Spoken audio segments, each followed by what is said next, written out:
Hello friends, मैं आपका दोस्त डॉक्टर सुनील कुमार और आप देख रहे हैं डॉक्टर कुमार एजुकेशन। हमने पिछले वीडियो में पाइल्स, फिस्टुला, फिजर यानी डाइजेस्टिव सिस्टम के जो आपका सबसे लोअर रीजन है एनल कैनाल, जो एनस रीजन है, उसमें होने वाली जो मुख्य तकलीफ़ है उसके बारे में बात की थी। और कॉमनली जो तकलीफ़ देखी जाती है वो पाइल्स होता है, फिस्टुला होता है, फिजर होता है। तो इसके कॉज हमने डिस्कस किए और उसके बारे में एक जर्नल आइडिया आपको दिया कि भाई ये क्यों होता है, इसको हम कैसे पहचानें। यदि आपको किसी भी तरह का डिस्कम्फर्ट है स्टूल पास करने में, स्टूल बहुत हार्ड है और आपको पेन होता है, ब्लीडिंग होती है, या आपको कोई स्पॉट्स, मस्सा या हेमोरॉइड्स या फिर कोई टेंडर लाइक स्ट्रक्चर आपको दिखता है, कोई पस सिक्रीट होता है या ब्लीडिंग होती है, तो ये सब यदि सिम्टम्स हैं आपके, तो आपको पाइल्स हो सकता है, फिस्टुला हो सकता है, फिजर हो सकता है। सो इनके तीनों के डिफरेंट सिम्टम्स हैं और उनको हम तीनों को डिफ्रेंशिएट भी कर पाते हैं। लेकिन सबसे बड़ी बात यह है कि पाइल्स, फिस्टुला या जो फिजर होता है, यदि हम उसके रूट कॉज को समझें तो रूट कॉज है आपके डाइजेस्टिव सिस्टम में गड़बड़ी। डाइजेस्टिव सिस्टम में गड़बड़ी से सीधा सा मतलब ये है कि हम जो भी फूड लेते हैं वो फूड डाइजेस्ट होता है, उसके बाद डिस्ट्रीब्यूशन होता है, असिमिलेशन होता है और उसका एक जो वेस्टेज है वो बाहर निकलता है। लेकिन सेम टाइम हम कुछ भी खाएं, सम एक्सटेंट, कुछ ना कुछ मात्रा में पस सेल्स ज़रूर फॉर्म्ड होते हैं। सो हमारे जीआई सिस्टम के अंदर पस फॉर्मेशन होना, पस सेल्स का बनना एक डायरेक्टली रीज़न है कि आपको फिस्टुला या पाइल्स हो जाता है या फिजर हो जाता है।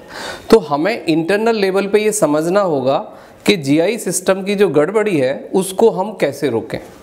यदि किसी को ये प्रॉब्लम्स हैं, सिम्टम्स हैं और आप यदि फर्स्ट और सेकंड स्टेज में हैं, तो नेचुरली आप ठीक हो सकते हैं with food and exercise and some treatmental medicine, जो कि आपके फूड में ही है। ट्रीटमेंटल मेडिसिन आपको अलग से लेने की ज़रूरत नहीं है, जो आपका फूड है वही एक ट्रीटमेंट का काम करेगा। लेकिन यदि ये बढ़ जाता है, थर्ड स्टेज या फोर्थ स्टेज में पहुंच जाता है, तो आपको ये कुछ कॉम्प्लिकेशन क्रिएट कर सकता है। वो कॉम्प्लिकेशन मतलब आपका वेट रिड्यूस हो सकता है, आपको डिस्पेप्सिया होगा, आपको डिस्कम्फर्ट होगा, आपको पेन आएगा और वो कंटिन्यूसली बना रहेगा और वो आपकी क्वालिटी ऑफ लाइफ को प्रभावित करेगा। तो हमें उस कॉम्प्लिकेशंस ना हो और ये प्रॉब्लम नेचुरली ठीक हो जाए। अब हमें कुछ ऐसी चीज़ें हैं जिन पे हम बात करेंगे, तो मैं आपको कुछ नेचुरल टिप्स देता हूँ, कुछ ऐसी चीज़ें बताता हूँ इस वीडियो में कि जो नेचुरली आप ध्यान रखेंगे, करेंगे तो आपको पाइल्स नहीं होगा, और यदि हो भी गया है तो वो नेचुरली ठीक हो जाएगा। तो नेचुरली हमें इसको समझना होगा। तो सबसे पहले ट्रीट द कॉन्स्टिपेशन। जो रूट कॉज है वो कॉन्स्टिपेशन है। आप अपनी कर्ब्स को ट्रीट करिए, कॉन्स्टिपेशन नहीं होना चाहिए। और कॉन्स्टिपेशन और आपका पेट बहुत सारी बीमारियों का रूट कॉज है, तो आप सबसे पहले इंटरनली रूट कॉज को हिट करेंगे। तो कॉन्स्टिपेशन ना हो उसके लिए सिंपल आपको लिक्विड डाइट इंक्रीज करना है, फाइबर्स लेने हैं, नेचुरल वेजिटेबल्स, फ्रूट ऐड करना है, प्लस खाना मेक श्योर कि चबा के खाना है। और खाना खाते समय आपको मल्टीटास्क नहीं होना है, मतलब बहुत सारी दूसरी चीज़ों में नहीं बिजी होना है। You have to be with your food, और आप अपने खाने को अच्छे से च्यू करके चबा के खाएंगे और एक समय पे बहुत ज़्यादा हैवी फूड नहीं लेंगे। मीन्स आप 3 to 4 मील्स लें, लेकिन हल्के हल्के मील्स लें। एंड द मेक श्योर आपके फूड के अंदर प्रॉपर चॉकर यानी प्रॉपर फाइबर्स होने चाहिए। यदि ये होंगे तो फिर आप अपने कॉन्स्टिपेशन को नेचुरली डील कर सकते हैं। यदि फिर भी डील नहीं होता है तो आप अपने फूड में ईसब घोल शामिल करें और त्रिफला खाएं। ईसब घोल 1-2 spoons with warm water day time में ले सकते हैं, और त्रिफला टैबलेट या त्रिफला चूरन 1 spoon with warm water in night. तो आप नेचुरली कॉन्स्टिपेशन को ट्रीट कर पाएंगे। प्लस इससे और सबसे बड़ा फ़ायदा ये होगा कि जो आपके बॉडी के अंदर पस सेल्स फॉर्म्ड हो रहे हैं उनका नंबर रिड्यूस हो जाएगा। आई मीन टू से जो बात पित्त कफ का बैलेंस है आपके बॉडी में वो ठीक हो जाएगा। पस फॉर्मेशन कम होगा। जब पस फॉर्मेशन कम होगा तो आपकी बीमारी में भी फायदा होगा। पस यदि कम बनेगा तो आपको पाइल्स, फिजर और फिस्टुला होने की संभावना मिनिमम हो जाएगी, और यदि हुआ है तो वो ठीक हो जाएगा। सेकेंड लेवल पे आते हैं हम कि इंटरनली हम क्या करें कि जिससे हमें कॉन्स्टिपेशन नहीं आए और पस सेल्स ना आए। इंटरनली हमें एक्सरसाइज करनी है, लिक्विड इनटेक अच्छे से रखना है, प्लस हमारी डाइट के अंदर जो एक पार्ट है जो आपके एल्कलाइन फूड है, मतलब जो कोल्ड ड्रिंक है, जो सॉफ्ट ड्रिंक्स हैं, जो स्वीटनर्स हैं, आपको उनको हटाना है।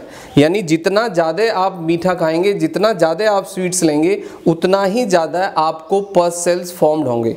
यानी आर्टिफिशियल स्वीट्स बिल्कुल भी नहीं खाना है। आर्टिफिशियल रिफाइंड चावल, चीनी, मैदा, इसको आपको बंद करना है, पैक्ड फूड को बंद करना है। तो इससे आप इंटरनली अपने को ट्रीट कर पाएंगे, यानी आप जीआई सिस्टम आपका ठीक रहेगा, तो आपको पाइल्स, फिशर, फिस्टुला नहीं होगा। नेक्स्ट टॉपिक पे हम आते हैं कि यदि स्टूल हार्ड आता है तो उसको कैसे डील करें, क्योंकि स्टूल के हार्ड आने से आपको दर्द होता है, आपको रगड़ लगती है, आपको ब्लीडिंग होती है और आपकी प्रॉब्लम मल्टीपल होती चली जाती है।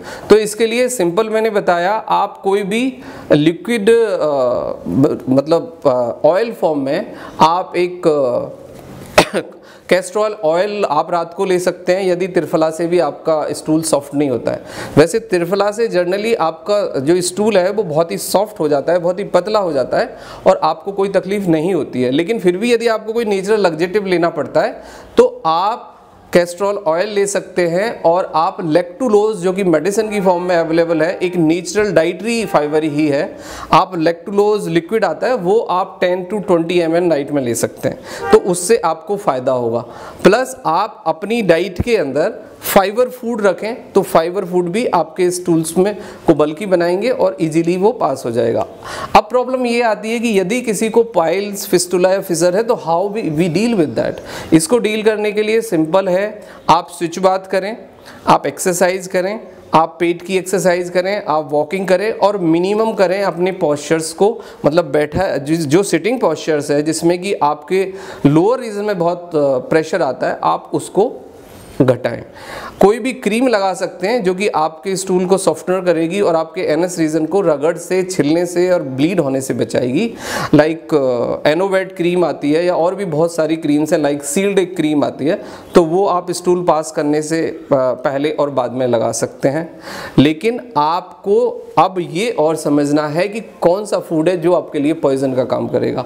मटन नहीं खाना है, कोल्ड ड्रिंक नहीं लेनी है, सॉफ्ट ड्रिंक नहीं लेनी है, पैक्ड फूड नहीं लेना है, और refined food in any form is completely stop. Natural food लीजिए, फ्रूट्स, वेजिटेबल्स एंड जो भी नेचुरल ग्रेन है और जो भी फाइबर्स हैं आपके पास वो खाइए, आप कंप्लीटली ठीक रहेंगे। एंड द 3 to 6 मंथ के अंदर आपका पाइल्स, फिस्टुला, फिशर बिल्कुल ठीक हो जाएगा with the help of the triphala tablet and the एसिप गोला। और यदि कॉन्स्टिपेशन फिर भी रहता है तो लैक्टुलोज। तो इस तरह से आप इसको डील करें। Take care yourself and thank you very much.